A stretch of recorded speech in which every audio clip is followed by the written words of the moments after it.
In the news this week, MPs ask for the government's controversial online safety bill to include robust free speech protections. The Education Secretary dismisses calls to criminalise parents who discipline their children with a light smack. And Jacob Rees-Mogg draws on the Bible's teaching to answer the question, what is a woman? Hello. MPs have called for stronger free speech protections to be included in the government's online safety bill during its second reading in the House of Commons. While parliamentarians welcomed measures intended to safeguard children online and supported action against illegal content, a number warned the bill puts free speech at risk. It's very easy, with all the concerns we have, I have them too, to push too hard to say that anything that could even be slightly harmful, the social media companies must clamp down on it immediately, and if it's uncertain what harmful actually means, not to give them the powers or the incentive through financial penalties to shut down on freedom of speech, just in case something was seen to be harmful by somebody. In building this bill, a logical cornerstone would be that what is illegal offline, on the street, in the workplace, in the schoolyard, is also illegal online. There has been discussion about journalists, and I think it is right that there are protections for journalists and for democratic content for politicians. But Article 10 of the Human Rights Act doesn't distinguish or delineate between the average Joe and somebody who's providing academic or journalistic content. Should we be? Is that the right step? It is right that we provide protection for those individuals, but what about anyone else who wishes to enjoy freedom of expression, but in the online domain?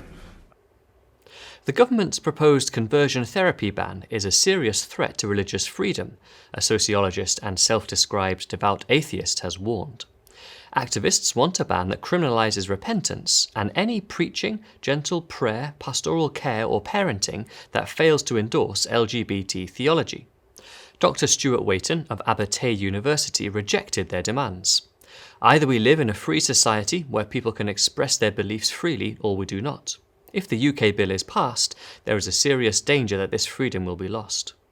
He also criticised the term conversion therapy for conjuring up images of someone being tortured by being strapped to a chair with electrodes stuck on their head, noting this is not what the bill is about, as this is clearly already illegal.